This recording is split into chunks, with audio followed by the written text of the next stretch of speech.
जयकारा बोल मेरे श्री गुरु महाराज जी की जय। बोल साचे दरबार की जय। बोल आनंद गंधवासी भगवान की जय। गुरु ब्रह्मा गुरु विष्णु गुरु साक्षात् परमेश्वर गुरु परब्रह्म स्वामी गुरुदेव महेश्वरा। त्वमेव माता च पिता त्वमेव बंधु च सखा त्वमेव विद्या च धर्मं त्वमेव मम देवो बंधु चरण सरोज गुरु मधुमंगल जय सेवतन रोत्याम उत्सागर से पार। गुरु जी के सिमरण मात्र से नाशत विगाना तासे सर्वब्रह्म मिथ्यावत है सब सन। आप प्रगटे जप में जीव का निस्तार में शब्द नाव बनाए सुंदर जीविका को तार ले। अमृता और दीनता से भेंट सदगुरु दीजिए। मैं हूँ शरणागत तुम्हारो दास अपना की। बोलो जयकारा बोल मेरे श्री गुरु महाराज जी की जय।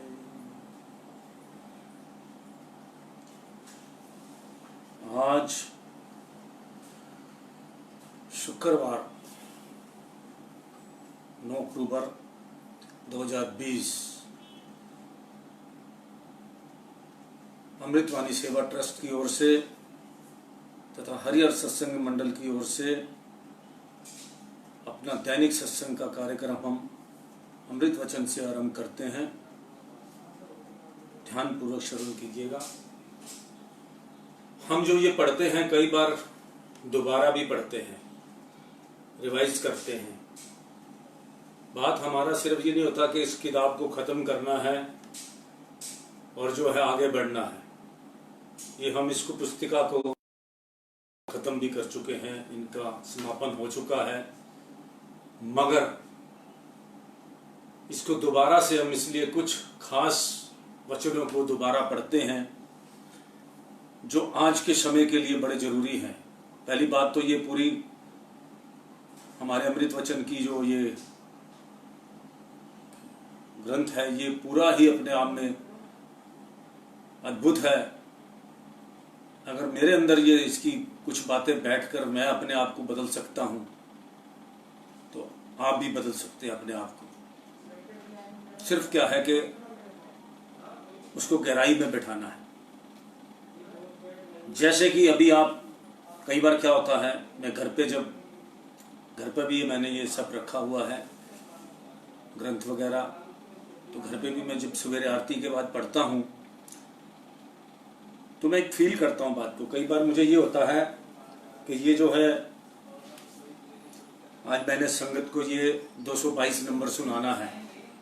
अगर तो ऐसे मैं सोच के फिर यहाँ जाता हूँ तो अगर तो मैंने उसको दिमाग में नहीं बिठाया अच्छी तरह से तो यहाँ आके मुझे भूल जाता है। फिर मैं उस नंबर को भूल जाता हूँ कि कौन से नंबर पेज को मैंने पढ़ने के लिए किया था याद। और जब मैं आराम उसको अच्छी तरह माइंड में बिठा लेता हूँ कि ये ग्रंथ से ये और ये सत्संग ये पढ़ना है, बड़ी बच्चों जैसी बात है, तो उसमें जो है आदमी को याद रहता है अगर मैंने अच्छी तरह उसको दिमाग में बिठा लिया तो। इसी तरह हमारा सत्संग होता है। अगर तो आपने इधर से सुना और इधर से निकाल दिया तो कोई फायदा नहीं है आपको। ये हमारे सत्संग को हम एक एक लाइन पढ़कर उसका मतलब निकालकर इसलिए उदाहरण देकर इसलिए हम इसको करते हैं कि आपके और मेरे अंदर जो है अच्छी तरह से ये बात बैठ जाए कि ये चीज ठीक है ये चीज गलत है। अगर हम इस तरह नहीं बिठाएंगे तो फिर हमारी 3 तरह की बुद्धि बताई है हमारे प्रभु ने। तो हमें अपनी जो है वो वाली बुद्धि बनानी है, तेलीय बुद्धि, कि पढ़ने के बाद उसके वो जैसे तेल पानी में डालने के बाद फैल जाता है, इसी तरह हमारा एक भी शब्द जो है उसका मतलब जो है सही मतलब हमारा उसको समझ आ जाए, दिमाग के अंदर फैल जाए। और एक मोतिया बुद्धि होती है जिसके अंदर जब सुई डालो तो वो जो है मुंह खुल जाता है उसका, और उसके बाद फिर सुई निकालो वापस वो गोंद की जैसी मोती होता है। उसमें वही उदाहरण दिया गया है कि सुई डालो तो घुस जाएगी, नहीं तो निकालोगे तो वापस बंद हो जाएगा सुराख।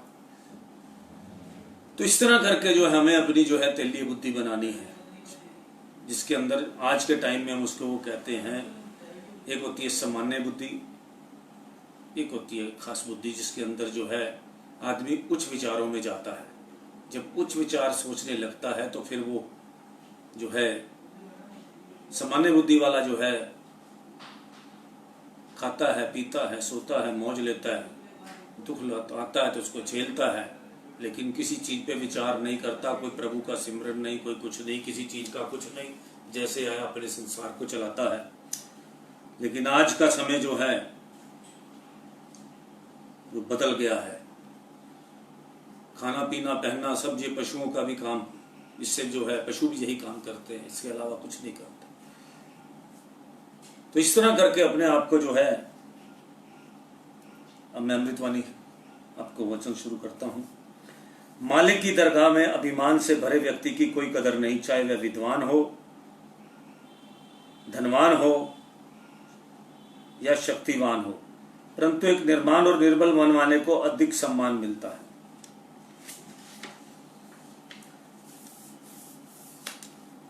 तुम समझते हो कि संबंधियों का तुम्हारे साथ मोह है, परंतु गलत समझते हो, इनका मोह तो स्वार्थ से है। ये बहुत कड़वी बात है। जब स्वार्थ पूर्ण नहीं होगा तो एक क्षण में ही तुम्हें भूल जाएंगे। ये मैं पहले भी आपको बता चुका हूं। 100% ये बात, चाहे किसी को कड़वी लगे, ये कड़वी ही बात है, बहुत कड़वी लगने वाली है, लेकिन बहुत कम 1% जो है रिश्तेदारों में भी जो है वो मतलब का ही सभी से प्यार होता है। हर आदमी अपने सिस्टम का पक्का होता है। जैसे किसी से व्यवहार करोगे वैसे आपको जो है मिलेगा, और सब जो है गिव एंड टेक का समय है। आज के टाइम के अंदर कोई प्यार वाली बात मुझे तो नजर आई नहीं। मुझे कुछ ऐसा नजर आया हो, हाँ एक समय था आज से 20-25 साल पहले, जब कुछ प्यार नजर आता था। मोहब्बत में आदमी, मोह में आदमी, प्यार में कह लो, किसी चीज में कह लो, रिश्तेदारी में कह लो, तो खिंचा चला आता था इंसान। थोड़ा सा कोई बीमार होता था, उसको पूछने के लिए जो है हॉस्पिटल में भी जो है लाइन लग जाती थी। ये 20-30 साल पहले की बातें हैं। बहुत लोग आते थे, कोई ऐसा रिश्तेदार नहीं होता था। अगर आपको तकलीफ है तो अगर हॉस्पिटल में आपको मिलने, आज के टाइम बच्चों को ही अगर ये बात बताई जाए तो ये बहुत अचंभे वाली बात है कि इतने लोग मिलने आते थे, आपको पूछने आते थे। और उसमें, और बहुत पुरानी बात बताऊं तो उसमें पूछने के पैसे भी मिलते थे। एक तरह का रिवाज था जिसको पुछनी कहती थी हमारे पंजाबियों में, कि कुछ ना कुछ दे के आते थे। उसके सराहने तकिए के नीचे बीमार आदमी के रख के आते थे, फल लेके आते थे कि इसको मदद हो जाए। पहले इस तरह से मदद दी जाती थी, थोड़े थोड़े परिवार के लोग उसको जो है देते थे। लेकिन ये जो बात लिखी गई है ये आज के समय के रिश्ते, चाहे उस टाइम भी थोड़ा मतलब तो होता होगा, लेकिन फिर भी एक रिश्तेदारों में, परिवार के अंदर जो है बड़ा प्यार होता था। मगर आज का समय ये हो गया है कि आज आदमी, रिश्तेदार क्या सोचता है, वो मरेगा मैं सिर्फ जिंदा रहूंगा, मैं अमर हूं दूसरा मरेगा। आज की थ्योरी दूसरी होगी, उसको कोरोना होगा मुझे नहीं होगा, उसके साथ ऐसा होगा मेरे साथ नहीं होगा। कई लोग अपने आप को बड़ा सर्वश्रेष्ठ समझते हैं कि मेरे साथ कुछ नहीं हो सकता, उनके साथ हो सकता है, या गरीब रिश्तेदार के साथ सब कुछ हो सकता है, उसको मेरी, गरीब रिश्तेदार को मेरी जरूरत पड़ सकती है। अमीर सोचता है, ये अमीर रिश्तेदार सोचता है कि गरीब रिश्तेदार को मेरी जरूरत पड़ सकती है, मुझे कोई जरूरत नहीं पड़ेगी। लेकिन सब झूठ है। एक कुदरत है ना, इस सब के अभिमान तोड़ के रख देती है। किसी का कोई आज के टाइम में मर रहा होता है, वो जीते जी नहीं मर, उसको मिलने जाएगा। चाहे किसी की बहन मर रही है, चाहे किसी का कोई मर रहा है। ये मेरे अभी मैंने ताजा एक उदाहरण देखा है, किसी का कोई मर रहा है परिवार में, पता है कि ये अब बेड पे आ गया इससे मिलने, लेकिन वो रिश्तेदार इंतजार करते रहते हैं और परिवार के लोग भी इंतजार करते रहते हैं कि ये कब मरे तो हम इसकी डेथ पे जाएं। जीते जी मिलने नहीं आएगा कोई कि उससे कोई बात कर लें या उससे मिल लें, नहीं। आज के टाइम में लोग इंतजार करते हैं और परिवार में आपस में बातें भी अड़ोस पड़ोस में करते हैं कि हमारी तो वो बीमार पड़ी है, बहन बीमार पड़ी है, कोई कहेगा कुछ बीमार पड़ा है, जिसका भी जो भी पड़ा है रिश्तेदार, कि भाई पता नहीं वो कब चले जाए, लेकिन उसको मिलने कोई नहीं जाएगा। ईगो है, ये है प्यार की कमी। तो इसलिए भगवान ने पहले ही कह दिया है, हमारी आरती में लिखा है, स्वार्थ का संसार है ये, और बिन स्वार्थ सतगुरु करे निज दिन परोपकार। एक मालिक ही है जो सबका प्यारा है, और मालिक जो है उसका हम कुछ उसके साथ हम अपनी वो ही नहीं लगाते, उससे हम प्यार ही नहीं करते। जो हमारे को प्यार करता है हम उससे प्यार नहीं करते। और जबकि अपने प्रभु से, अपने इष्ट देव से, अपने गुरु से, अपने भगवान से, जिसको भी आप मानते हैं, कृष्ण को, रामचंद्र जी को, हनुमान जी को, जिसको भी आप मानते हैं, उससे प्यार तो करके देखो।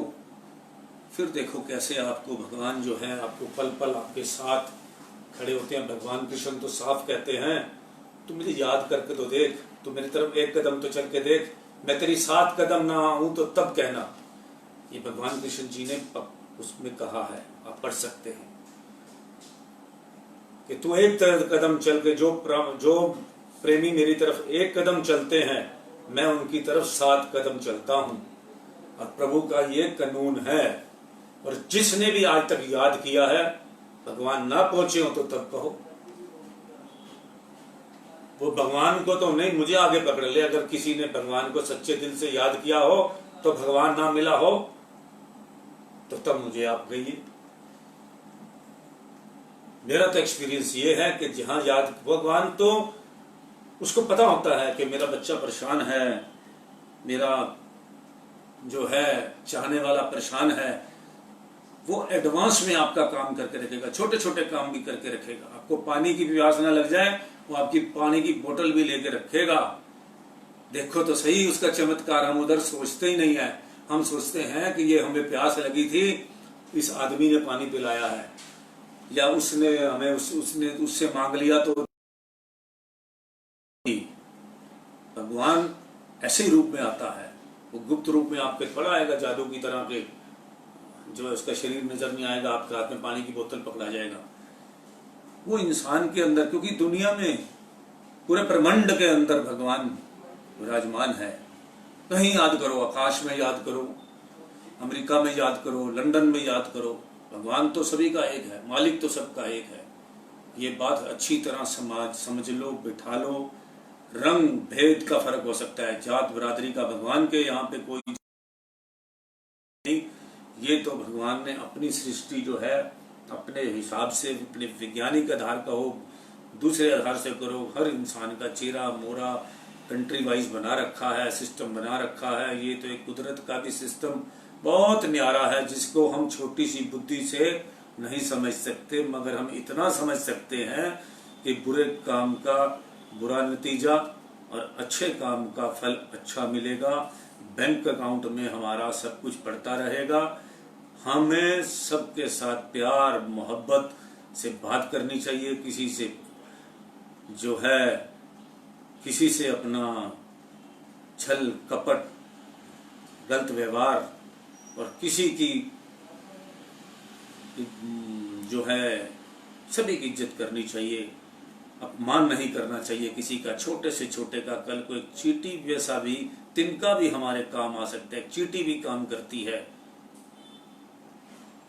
तो आपको पता है, एक बात बताता हूं कि अगर हाथी से आप चींटी, अगर चीनी गिर जाए तो हाथी चीनी को उठा सकता है? नहीं उठा सकता। चींटी है वो चीनी को उठाएगी। इसी तरह जो बारीक जो होता है, सूक्ष्म ज्ञान जो होता है, वो बड़ा सूक्ष्म हो जाता है। जितना आप आगे बढ़ोगे भक्ति के अंदर, वो और सूक्ष्म हो जाएगा, और सूक्ष्म हो जाएगा उसका। तो किसी तरह उतना सूक्ष्म बनना पड़ेगा भक्ति के रास्ते के अंदर, उतना अपनी बुद्धि को सूक्ष्म करना पड़ेगा। और वो जो है रास्ता जो है वो बड़ा ऐसा है जहां हमने पहुंचना है योग द्वारा। तो वो जो है उसी तरह इंसान को अपनी जो है, इसी तरह सिर्फ एक ही रास्ता है भगवान से।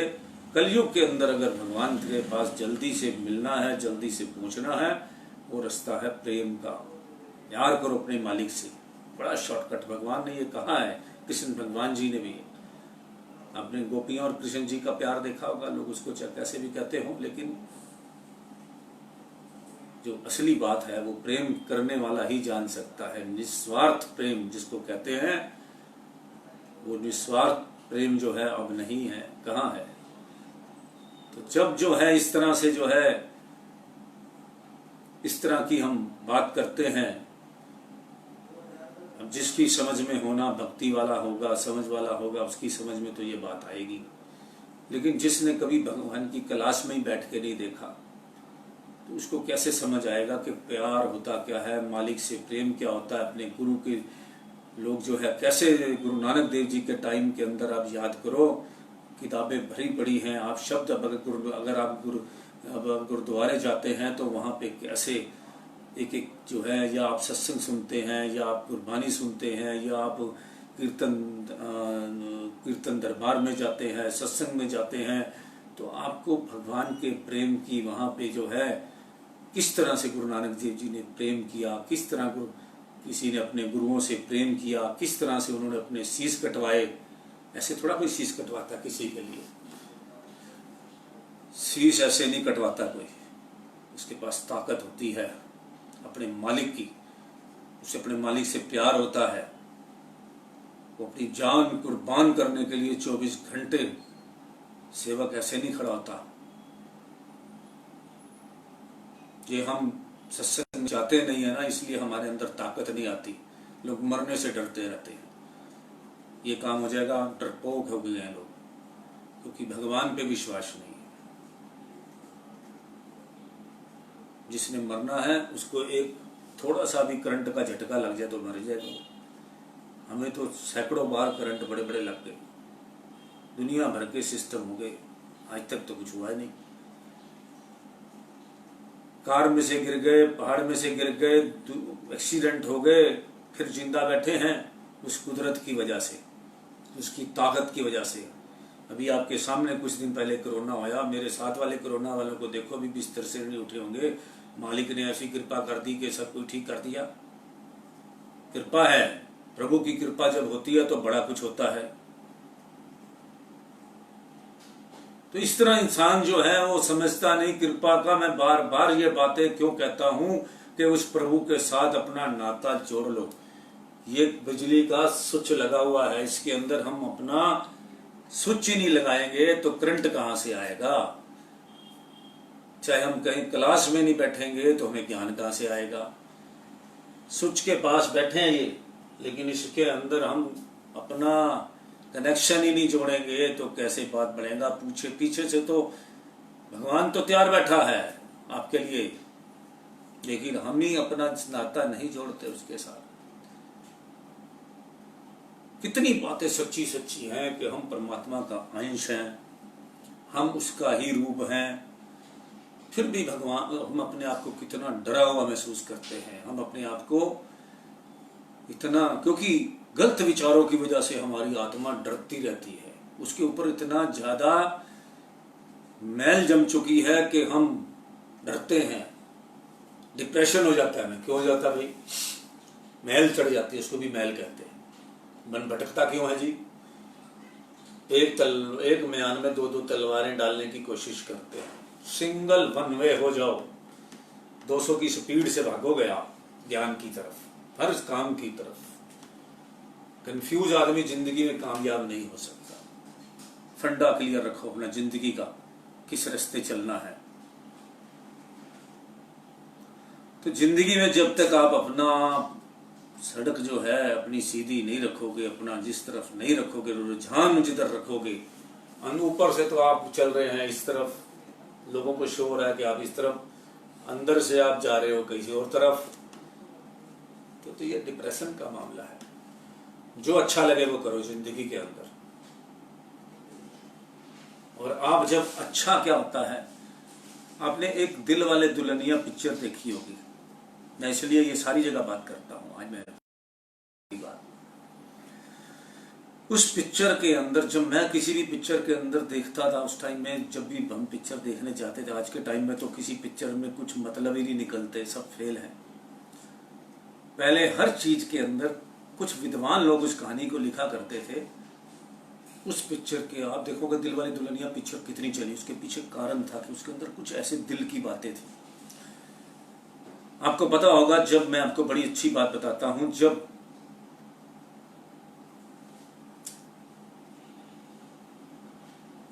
जब उसकी जो है उस पिक्चर में कजोल होती है और शाहरुख खान होता है, तो उसकी माँ कहती है कि बेटा, उसको प्यार देख लेती है कि इन दोनों का प्यार है और ये वो वाले लड़का है। सबने देखी ये पिक्चर, इसलिए मैं इस पिक्चर की बात चर्चा कर रहा हूँ। तो उसके बाद वो कहते हैं कि सब गहने लेके उसकी माँ आती है लड़की की, कजोल की। वो कहती है कि बेटा ये सब कुछ लेके, इसको लेके भाग जा, और जो है क्योंकि तुम्हारे बाबूजी इस शादी को मानेंगे नहीं, तुम प्यार करते हो तो इसको लेके भाग जा। मगर उस टाइम उस जो एक्टर होता है शाहरुख खान, वो कहता है कि मेरी माँ बचपन में मर गई थी, मगर उसने एक बात समझाई थी कि बेटा, जो आसान रास्ता होगा, जो गलत रास्ता होगा, उस शुरू में बड़ा आसान लगेगा, और जो ठीक रास्ता होगा उसमें शुरू में कांटों वाला होगा, मगर आगे जाकर वो साफ होगा, एकदम सफाचट मिलेगा।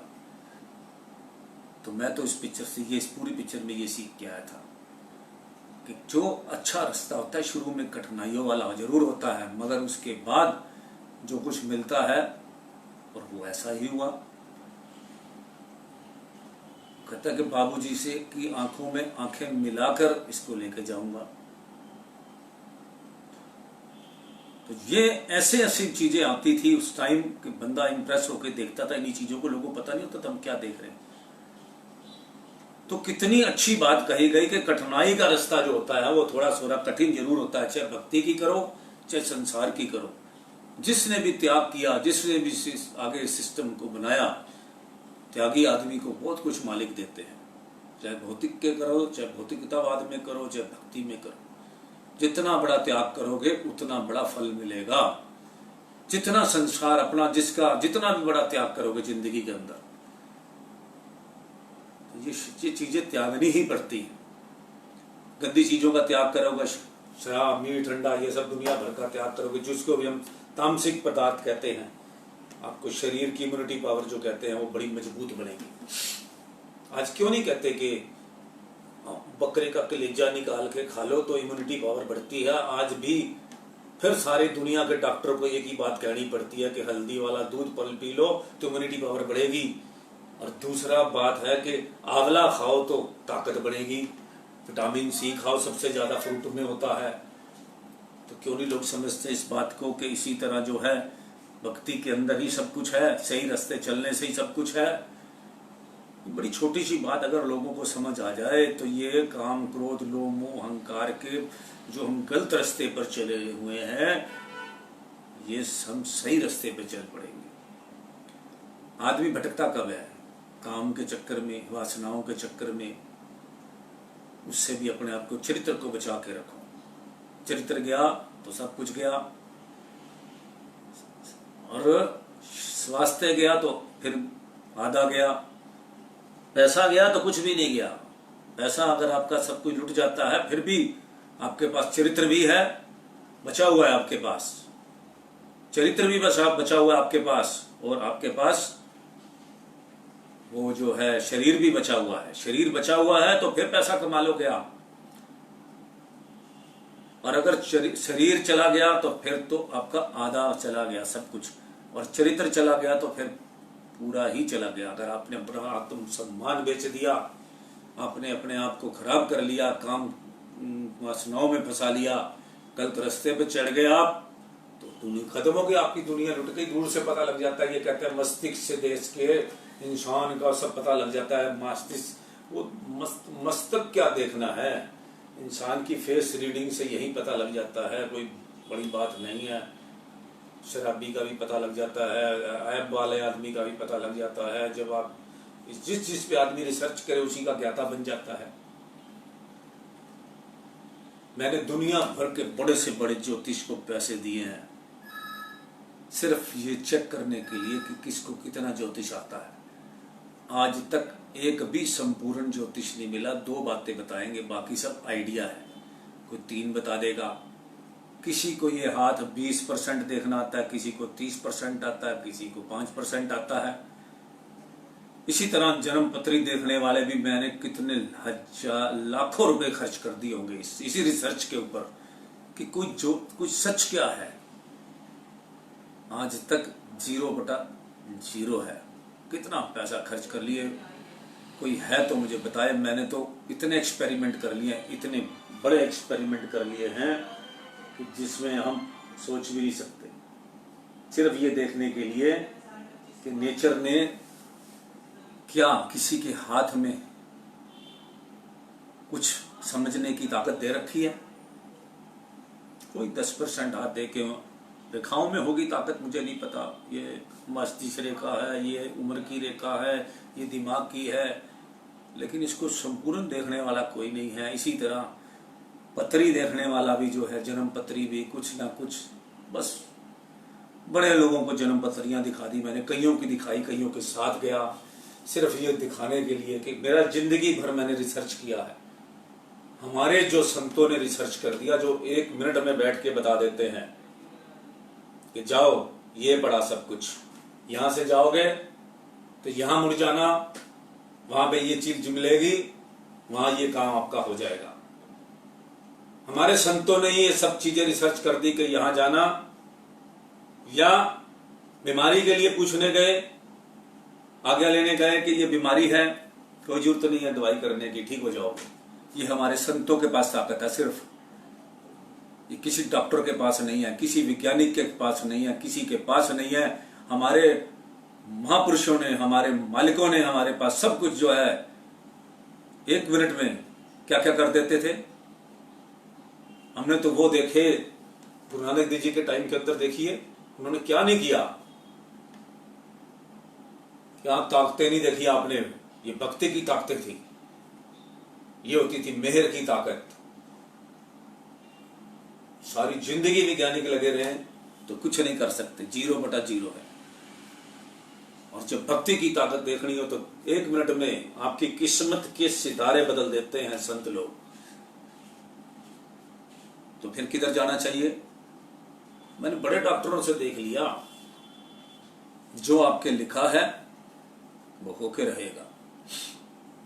जन्म से लेकर मृत्यु तक का सिस्टम, सब बायोडाटा तैयार होता है आपका। ऐसे ही नहीं पहले किसी को कोई आप बताओ, किसी कार को बिना अधूरी को लॉन्च करता है? कोई कंपनी अधूरी कार लॉन्च करती है? उनके पास ही बड़ा डाटा होता है कि हमारे टायर इतने चलेंगे, हमारा इंजन इतने साल चलेगा, इसके अंदर ये सब कुछ ठीक चलता रहे, डालते रहो तेल पानी, कंपनी चेक कराते रहो, तो इसकी गाड़ी की ये मियाद होती है।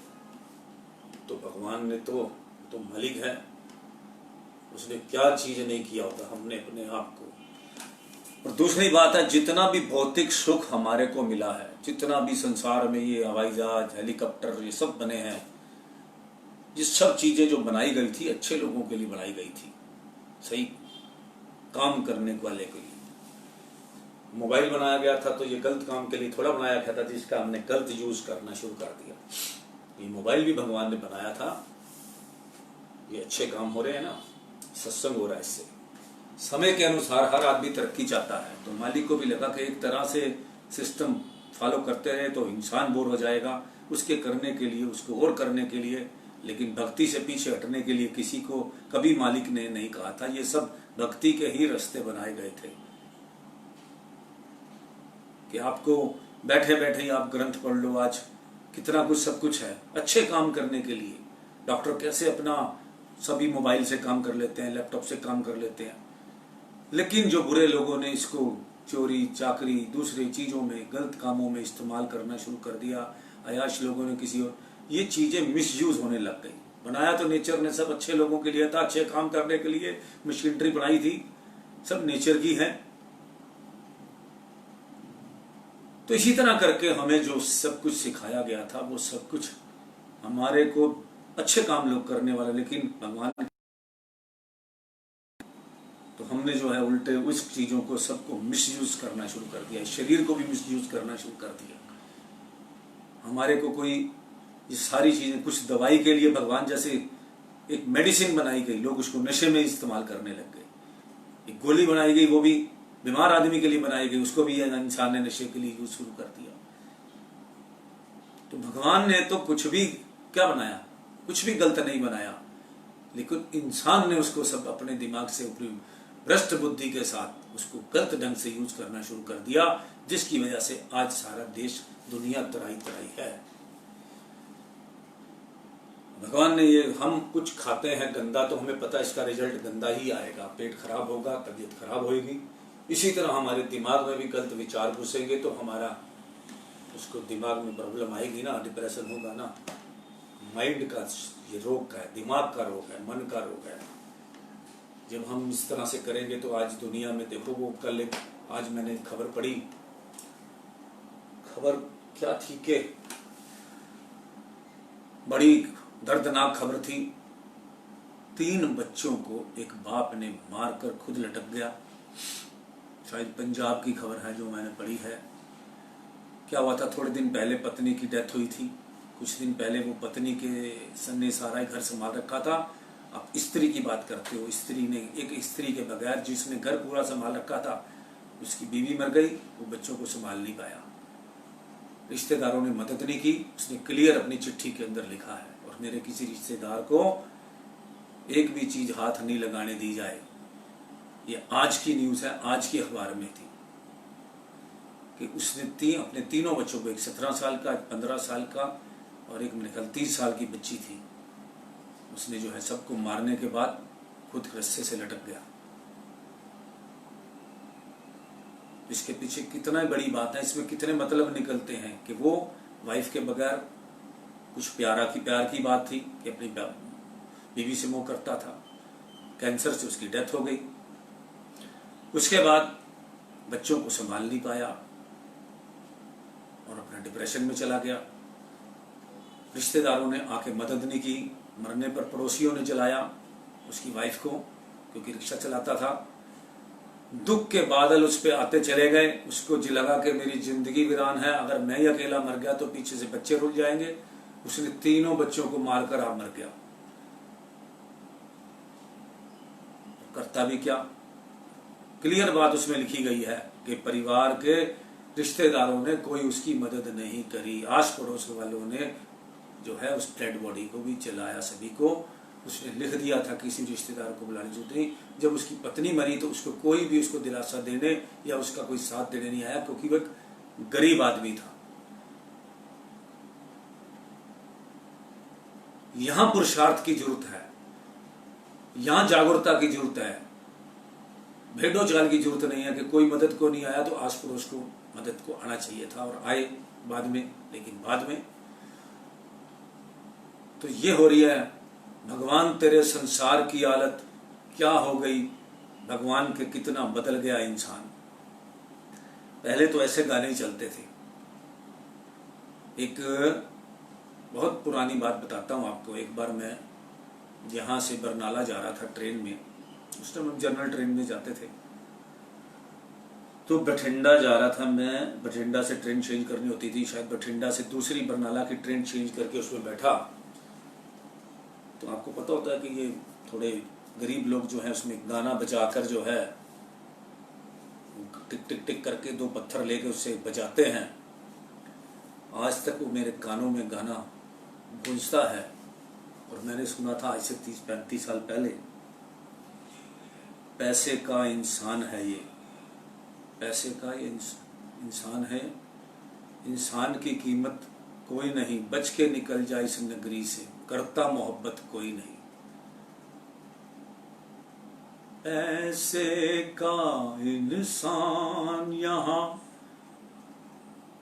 भगवान की कीमत कोई नहीं, ऐसे ही कुछ है।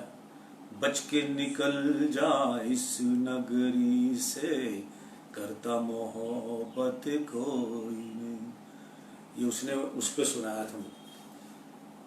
तो क्या दर्द भरी आवाज थी। पहले ऐसे चीजें होती थी। दुनिया बनाने वाले, काहे को तूने दुनिया बनाई, क्यों तेरे ये मन में आए, काहे बनाए तूने माटी के पुतले, धरती ये प्यारी। मतलब कितने मतलब के गाने होते थे। इंसान को जिंदा रखने के लिए बड़ा सिस्टम होता था। इस एक एक गाने पर आदमी की जिंदगी, खाना नहीं मिलता था तो गाने ही सुन लेता था आदमी। तो इसी तरह से जो है, अब हम आगे चलते हैं, एक ही बात पे अटक गई। मृत्यु उपरांत मेरे संबंधी मेरे लिए मेरी पूंजी में से कुछ करेंगे। तुम यह विचार छोड़ दो, अभी अपने हाथों से ही कुछ परमार्थ कार्य करना है तो कर लो, नहीं तो तुम्हारे बाद तुम्हारे लिए दूसरे भी कुछ नहीं करेंगे।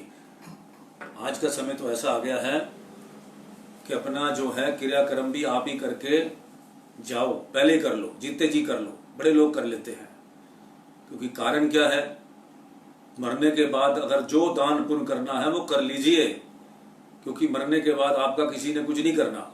आप सोचो कि मेरे पैसे में से कोई कुछ कहेगा, कोई अपने मन से उसको बांटने लग जाएगा, चल बच्चों को दे देते हैं, इनको दे देते हैं, उनको दे देते हैं, भगवान की तरफ कोई नहीं देगा पीछे से। जब किसी को प्रदेश जाना होता है तो अपने लिए रास्ते का सामान तैयार कर लेता है, परंतु आत्मा की यात्रा को इतनी लंबी है, उसके लिए हमने कोई तैयारी नहीं की। उस यात्रा के लिए हमें नाम, सेवा और भक्ति का सामान साथ लेना चाहिए। कितनी बड़ी बात है कि ये कुछ नहीं, हम साथ ले जाने का कुछ सामान तैयार नहीं कर रहे। यहाँ भी नरक भोग रहे हैं, आगे भी भोगेंगे, और जो यहाँ भी भौतिक सुख भोग रहा है आगे जाके नरक पहुंचेगा। 84 लाख जोनियों में जाना निश्चित है। यदि अभी से भजन अभ्यास की प्रवृत्ति नहीं बनाई और शरीर निर्बल हो गया तो क्या करोगे? कहते हैं लोग बचपन में भगवान का नाम नहीं लेना चाहिए। अगर आदत ही ना पड़ी तो बड़े होकर जब शरीर ढीला हो गया तो फिर क्या करोगे? आजकल तो वैसे ही बड़ी उम्र डाउन हो रही है और लोगों के विटामिन तो वैसे ही खत्म, विटामिन डी सब में खत्म है, धूप कोई लेता नहीं। कितने विटामिन का जाते इंजेक्शन विटामिन डी का लगाते हैं आजकल, डॉक्टर जाते ही विटामिन डी लगाते हैं, क्योंकि पहले धूप में लोग बैठते थे, अब आजकल के टाइम में शहर में तो बहुत बुरा हाल है। सी की भी कमी है, ए की भी कमी है, सब विटामिन की कमी है, तो बोलो क्या होगा फिर उसमें।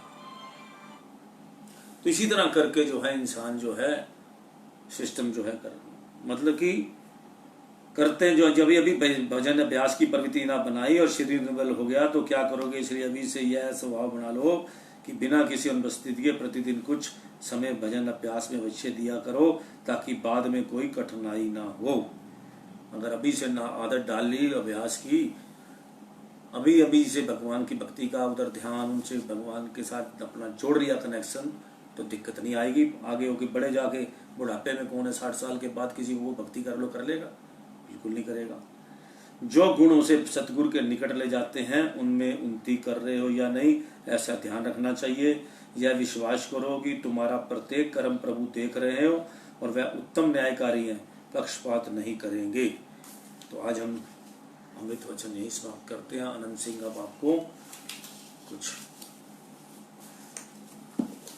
सत्संग करेगा। मानसिक शांति बड़ी नहीं बड़ी नहीं, ये आप उससे कर लो और वो कथा कर लो।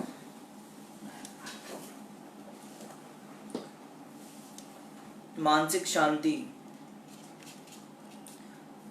सर्वव्यापक शक्ति। ये नाम की सर्वव्यापक शक्ति का सारांश है।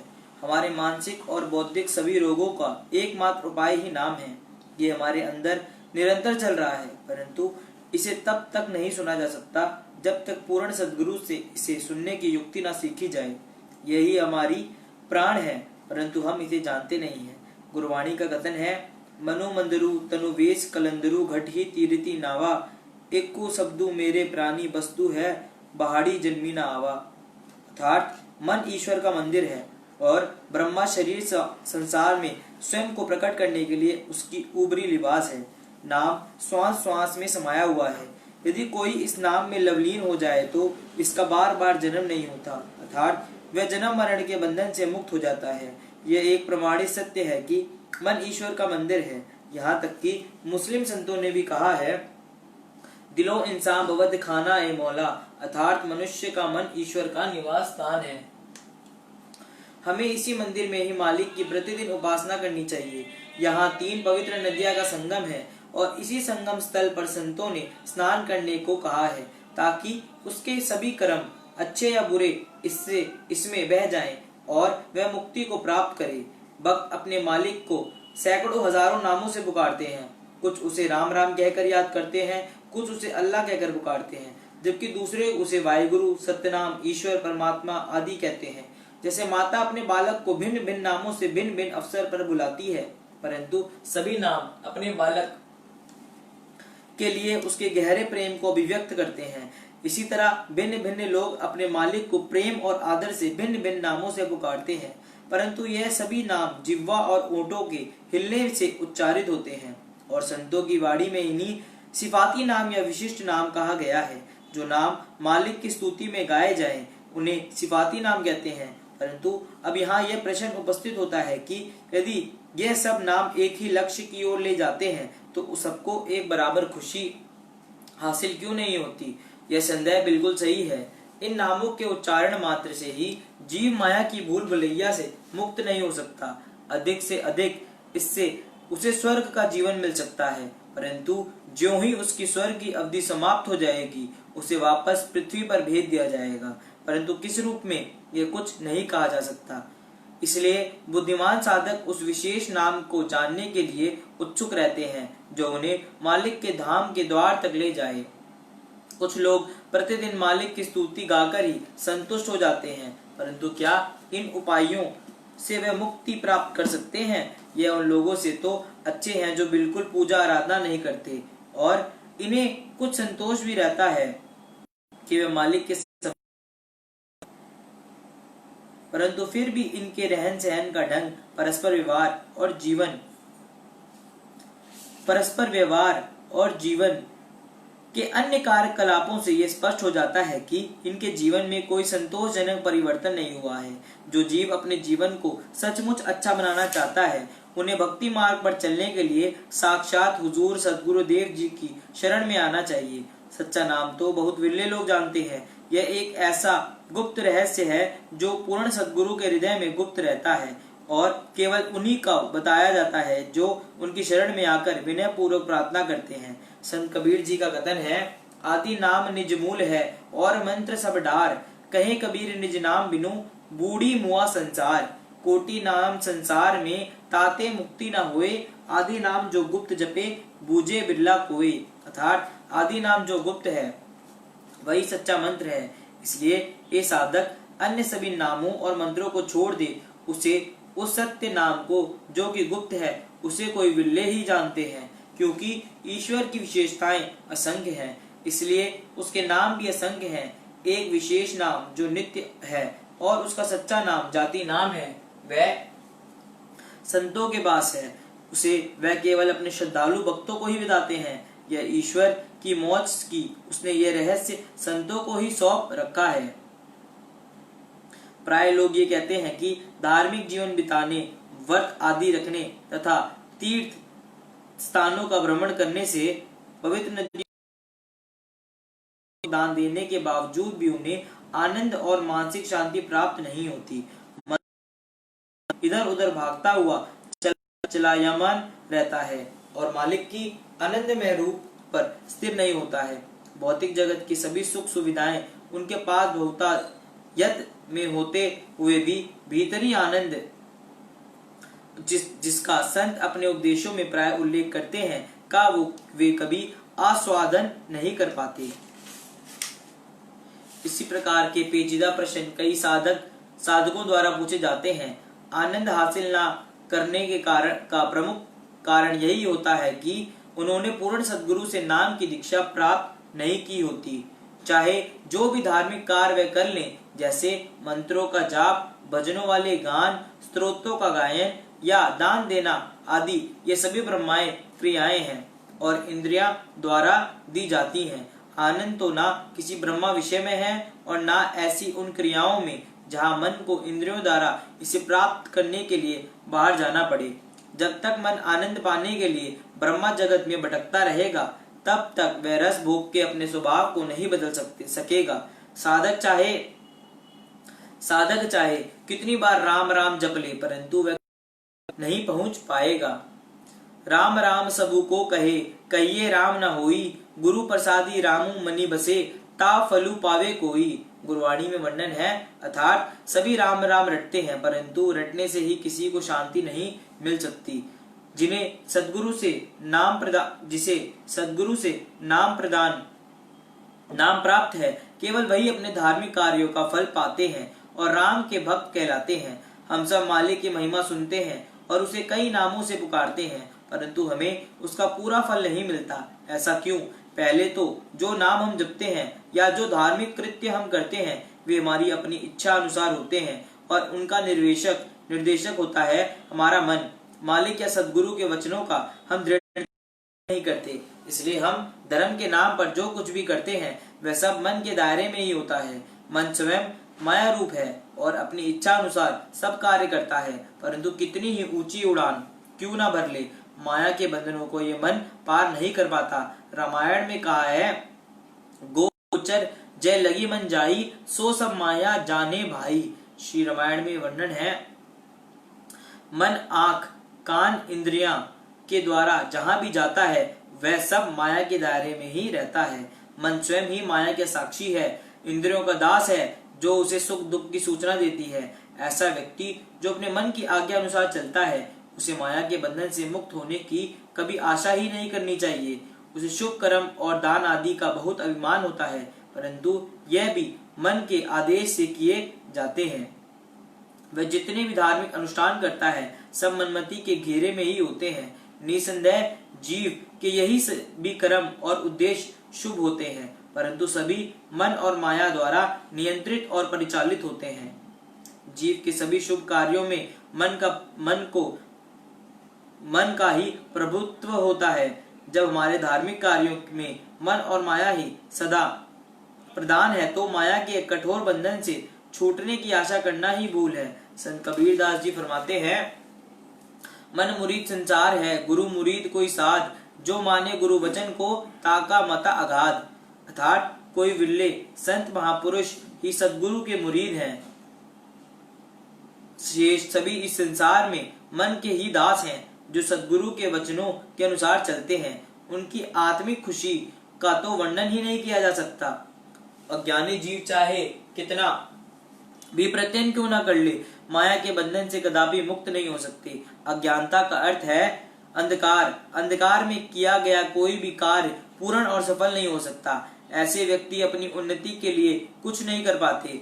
जैसा तुम बोओगे वैसा ही काटोगे, यह एक पुरानी कहावत है। इस तथ्य से कोई इनकार नहीं कर सकता कि शुभ कर्मों का फल अच्छा ही मिलेगा, परंतु वही कर्म यदि मन के कहे अनुसार ना करके पूर्ण सद्गुरु की आज्ञा अनुसार किया जाए तो उनका परिणाम निश्चय ही बड़ा शानदार होगा और स्वाभाविक ही है कि वे शुभ फल देने वाला है।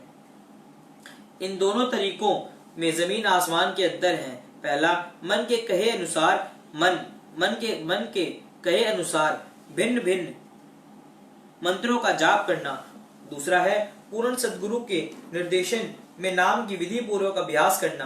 पहला तुम्हें माया के घेरे में ही उलझाकर सुख और दुख रूपी फल देगा और दूसरा तुम्हें मालिक से मिला देगा और परिणाम में किसी भी प्रकार के दुख अथवा कष्ट से रहित शाश्वत आनंद प्रदान करेगा। मन के आदेश अनुसार किए गए शुभ कर्म यह फल मिल जाता है कि स्वर्ग लोक का जीवन प्राप्त हो जाता है, परंतु वह भी बहुत विरले लोगों को। फिर भी वह आत्माएं मुक्त नहीं होती, क्योंकि स्वर्ग और नरक भी दोनों माया की ही श्रेणी में है। इसलिए उत्तम श्रेष्ठ मनुष्य जन्म का महत्ता और श्रेष्ठता को देखते हुए संत महापुरुष हमें हमारी ही लाभ के लिए सद्गुरु के शरण में जाने का उपदेश देते हैं।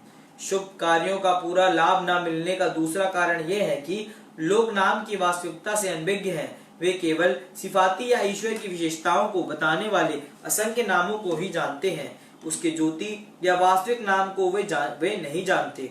यदि उन्होंने मालिक के वास्तविक नाम को जाना होता और उसका अभ्यास किया होता तो वे अवश्य सुखी और शांत हो जाते, क्योंकि वे हमेशा मन की चंचलताओं, उसके उपद्रवों तथा उनसे मिलने वाले दुखों की शिकायत करते हैं। इससे यह प्रमाणित होता है कि या तो वे अभी तक सद्गुरु की शरण में नहीं आए हैं अथवा उन्होंने सतगुरु के वचनों का पालन नहीं किया है। श्री कबीर साहिब जी का कथन है, सतगुरु शब्द उल्लंघी के जो सेवक कही जाए, जहाँ जाए तहाँ काल है, वह कह कबीर समुझाए। अर्थात मालिक के वचनों का उल्लंघन करके सेवक चाहे कहीं भी चला जाए, वह काल का बंदी रहेगा और सुख दुख संपत्ति विपत्ति के बीच झूलता रहेगा। शाश्वत सुख के बारे में तो वह कभी सोच ही नहीं सकता, उसका भाग अवरुद्ध हो गया है। शब्द या सच्चा नाम आंतरिक सत्ता का एक शाश्वत नियम है। यह एक ऐसी शक्ति है जिसे देखा नहीं जा सकता, इसे सर्वव्यापक शक्ति कहते हैं। यदि वह सच्चा नाम शिक्षा के नियमों के अधीन विषय होता तो इस संसार में बीसियों लोग भक्ति मार्ग में निपुण हो जाते, तब आध्यात्मिक महापुरुषों की कोई आवश्यकता ही ना होती। विद्वान पंडित मुक्ति पाने में सर्वोत्तम और प्रमुख रहते और अनपढ़ बेचारे नरकों में कहीं पड़े रह जाते। परंतु इतिहास साक्षी है कि संत कबीर, सदना कसाई, गोरबा कुमार, सुपुच ऋषि तथा नामदेव आदि कई संत हुए हैं जो कभी स्कूल ही नहीं गए और वे मुक्त हो गए तथा ईश्वर से एक रूप हो गए, जबकि रावण जैसा महान विद्वान का जीवन अत्यंत दुर्भाग्यपूर्ण रहा। रामायण के प्रसिद्ध लेखक गोस्वामी तुलसीदास जी का एक विद्वान व्यक्ति थे, परंतु उनके जीवनी बताती है कि वे बहुत ही कामुक थे। इतने अधिक कि एक बार वे अपनी पत्नी से मिलने गए, जो कि अपने माता पिता के घर गई हुई थी। मार्ग में नदी में बाढ़ आई हुई थी। वे नदी में बहते हुए मृतक शरीर को पकड़कर उसे पार कर गए। घर के प्रवेश द्वार पर पहुंचने पर उन्होंने देखा कि दरवाजा बंद है, दीवार के साथ एक सांप लटक रहा था और उन्होंने अपनी उत्कट वासना के वशीभूत होकर और कामंद होकर सांप के रस्सी समझकर उसे पकड़कर दीवार फांद गए। यहाँ एक बात बड़े ध्यान से समझने की है कि उसकी सारी विद्वता, पाठ, पूजा, प्रार्थना, तीर्थ स्थान आदि उसे वासनाओं की आग में मुक्त न कर सके। यदि ज्ञान और पूजा आदि से स्वयं पर इतना भी संयम न हो सका, तब अपने मन के कहे अनुसार चलने वाला व्यक्ति सुख और शांति की आशा कैसे कर सकता है। फिर हम देखते हैं कि वह तुलसीदास जी अपनी पत्नी से तिरस्कृत होकर सदगुरु की शरण में गए और उनसे नाम की दीक्षा प्राप्त की, तो वे अपने समय के महान संत तथा प्रसिद्ध महाकाव्य रमित रामचरितमानस के रचयिता बने। संत तुलसीदास जी ने रामचरितमानस महाकाव्य के प्रारंभ में ही सदगुरु की स्तुति में पंथ लिखे हैं, जिन्होंने उन्हें सच्चा ज्ञान दिया और घट में प्रवेश दिखाया। इसलिए संत महापुरुषों ने जोरदार शब्दों में कहा है कि सच्चा या वास्तविक नाम आंतरिक ज्ञान जिससे मानसिक शांति मिलती है, किन्हीं पुस्तकों में नहीं है। यह नाम सदगुरु के पास है और केवल उन्हीं ही की अधिकारी आत्माओं को यह ज्ञान देने का अधिकार है। बिनु सतगुरु हरि नामू न लभी लग कोटि करम कमाऊं। अर्थात जीव सदगुरु के बिना सच्चा नाम नहीं जान सकता, चाहे वह लाखों ही तप और धार्मिक कार्यों आदि कर ले। सभी संत शास्त्र, पुराण और धर्म ग्रंथ मनुष्यों द्वारा ही लिखे गए हैं और वे धार्मिक ग्रंथ अपने बारे में स्वयं कुछ नहीं कर पाते। वे मनुष्य के माध्यम से ही कहते हैं, परंतु जो मनुष्य को बोलने की शक्ति देता है वह क्या है? वह है सर्वव्यापक शक्ति या नाम। सभी धर्म ग्रंथ नाम की स्तुति गाते हैं, परंतु उसकी वास्तविकता को बताने में विफल रहते हैं। प्राय लोग किसी इष्ट देवता का पवित्र शब्द या नाम प्रतिदिन मुख से जप लेते हैं।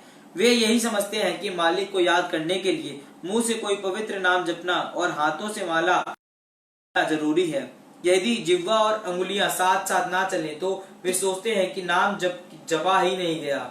लेकिन अंतिम समय जब साथी इंद्रियों शिथिल पड़ जाती है और कार्य करने में समर्थ हो जाती है, तो उस मृत्यु शैया पर पड़ा हुआ जीव व्यक्ति को पवित्र नाम से बुलाता है। उसने सदगुरु के नाम अभ्यास का सही तरीका नहीं सीखा, इसलिए अभिलिष्ट लक्ष्य को पाने में असफल रहता है। इसी बात को ध्यान में रखते हुए संतजनों ने सदगुरु की शरण में आने पर बल दिया है, ताकि सदगुरु की आज्ञा का पालन करके हम अपने इच्छित लक्ष्य को प्राप्त कर सकें। संत कबीरदास जी फरमाते हैं कि सतगुरु ऐसा कीजिए पड़े निशान चोट, सुमिरन ऐसा कीजिए जीवा हिले ना ओठ। श्री कबीर जी का वर्णन है। अर्थात ऐसे सदगुरु की शरण में जाओ जो तुम्हारे इच्छित लक्ष्य मुक्ति की ओर ले जा सके। वे तुम्हारे नाम अभ्यास का रहस्य बता सकें, जिससे वे ना जिह्वा और ना होठ हिलाने की जरूरत होती है। लोग नाम के रहस्य को जानने के लिए किन्हीं विद्वानों पंडित को ढूंढने पड़ते हैं, क्योंकि उनकी धारणा यह होती है कि साधु व संत वही है जो वेदों और अन्य धर्म ग्रंथों का अच्छा ज्ञाता हो। यदि किसी संतों को इनका ज्ञान नहीं है तो उसे वे संत ही नहीं मानते। यह एक भ्रांत धारणा है। जो आमतौर पर लोगों के बीच फैली हुई है। धर्म ग्रंथों का ज्ञान होना इतना आवश्यक नहीं है। आवश्यक तो यह है कि संत ने आंतरिक अभ्यास द्वारा आत्मा को साक्षात्कार किया। आत्मा को साक्षात्कार किए हुए महापुरुष सभी ग्रंथों के सार तत्व के स्वयं ज्ञाता बन जाते हैं, चाहे उन्होंने किसी विद्यालय या शैक्षणिक संस्था से उनका अध्ययन नहीं किया होता। वास्तव में धर्म ग्रंथ और वेदों को लिखा किसने है? उन्हें यहाँ पर यह ज्ञान कहाँ से मिला? क्या उनको लिखने वाले संत ही नहीं थे? वेद, उपनिषद और श्रीमद् भगवद गीता के रचयिता महर्षि वेदव्यास जी एक कुचवोटी के आत्मवेत्ता संत थे। रामायण की लेखक वाल्मीकि ने भगवान राम के जन्म से सैकड़ों भी भगवान राम के जीवन में घटने वाली घटनाओं का विस्तृत वर्णन कर दिया था। वे ना तो कभी विद्यालय ही गए और ना ही उन्हें धर्म ग्रंथों का ज्ञान था। तथापि उन्होंने भारतीय दर्शन को एक महत्वपूर्ण ग्रंथ की रचना कर डाली। इन संतों ने आत्मा का साक्षात्कार किया और उन्हें अनुभव था जो उन्होंने सदगुरु के लिए नाम के अभ्यास से प्राप्त किया था। जन्म साखी श्री गुरु नानक देव की जीवनी में यह कहा गया है कि जब श्री गुरु नानक देव जी का विद्यालय भेजा गया तो अध्यापक ने लकड़ी की सलेट पर वर्णमाला के कुछ उन्हें याद करने के लिए कहा, परंतु बाबा नानक ने याद करने से इनकार कर दिया। अध्यापक ने उनसे बड़े प्रेम पूर्वक पाठ याद करना क्यों नहीं चाहता, जबकि दूसरे छात्र बड़े शौक से याद करते हैं और उसकी आज्ञा का पालन करते हैं। बाबा नानक ने उत्तर दिया, मैं इस झूठी विद्या को सीखने नहीं आया हूँ। बेचारा अध्यापक इस उत्तर से हैरान हो गया। उसने सच्ची पूछा, तुम कौन हो? तुम कौन सी विद्या सीखने आए हो? उन्होंने कहा, सुनो, मैं तुम्हें वह सच्ची विद्या बताता हूँ। यदि तुम मुझे वह सिखा सको तो ठीक है, नहीं तो मुझे यह झूठी विद्या नहीं सीखनी चाहिए। 5 वर्ष की आयु में बाबा नानक देव जी ने निम्न पद कहा है, जाली मोहू घसी मसू करी, मती कागदू करु सारू, भाऊ कलम करी चितुल लखारी, गुरु पीछे लिखू भिखारी। अर्थात संसार तथा इसके विषयों के प्रीत अपने आसक्ति को जला दे और उसे स्याही के लिए पाउडर बना लो। बुद्धि को कागज का पन्ना बनाकर प्रेम रूपी कलम से मन उसे कागज पर लिखे, परंतु मन वही लिखे जो उसे सदगुरु ने बताया है। संक्षेप में, श्री गुरु नानक देव जी जब केवल 5 वर्ष के थे तो उन्होंने अध्यापक के माध्यम से संसार के गुरु भक्ति और संत मत का उपदेश दिया। उन्होंने अध्यापक को बताया कि सदगुरु द्वारा प्राप्त आत्मिक ज्ञान की सच्ची विद्या है, इसलिए माया के बंधनों को तोड़कर और मन की मति को छोड़कर पूर्ण सदगुरु की शरण में जाना चाहिए। मैं इसी सच्ची विद्या को सीखने आया हूँ।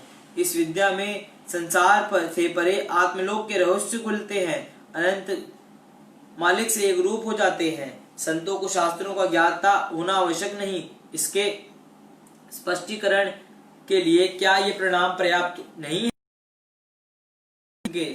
समकालीन कई संत हुए हैं, जैसे श्री कबीरदास, नामदेव संत तुकार आदि। इन संतों ने भी कभी विद्यालय में जाकर नियम पूर्वक शिक्षा प्राप्त की और ना धर्म ग्रंथों का अध्ययन किया, और उन्हें लौकिक ज्ञान की प्राप्ति में अपनी शक्ति को लगाने की आवश्यकता भी क्या, जबकि वे स्वयं ही ब्रह्म विद्या या आध्यात्मिक विद्या के ज्ञाता थे। संत कबीर साहब जी जब गुरु नानक देव जी के वाणियों उनके आध्यात्मिक सूक्ष्म ज्ञान की ओर प्रमाण है। ईसा मसीह, ध्रुव, प्रहलाद, बलिनी तथा जनाबाई अपने सराय की महान उच्च आत्माएं हैं, परंतु इस बात को कहीं भी कोई प्रमाण उपलब्ध नहीं कि उन्होंने किसी विद्यालय में जाकर नियम पूर्वक शिक्षा ग्रहण की हो। इन सभी ने अपने गुरुओं या पूर्ण पुरुषों से केवल नाम अभ्यास से दीक्षा प्राप्त की है। संत कबीर दास जी फरमाते हैं कि पढ़ी पढ़ी तो पत्थर बया, लिख लिख बया जो ईंट, कबीर अंतर प्रेम की लगी न एको छींट। शिक्षित लोग पत्थरों और ईंटों की भांति जुड़े हैं, अर्थात उनसे बेहतर नहीं है। यदि उनकी विद्या उनके हृदय में सर्वाधिक मालिक के प्रति प्रेम नहीं जागृत करती, जो विद्या जीव और ईश्वर को मिलाती है, वह विद्यालयों, महाविद्यालयों और विश्वविद्यालयों में सिखाई जाने वाली विद्या से नितांत है।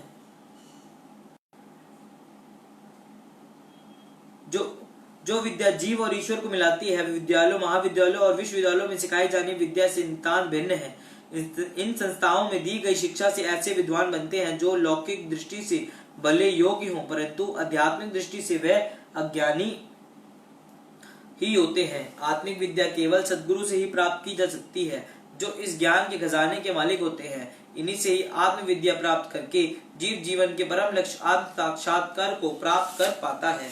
बोलो जयकारा बोल मेरे श्री गुरु महाराज की जय, बोल साचे दरबार की जय। सत्संग श्रीमुख प्रवचन।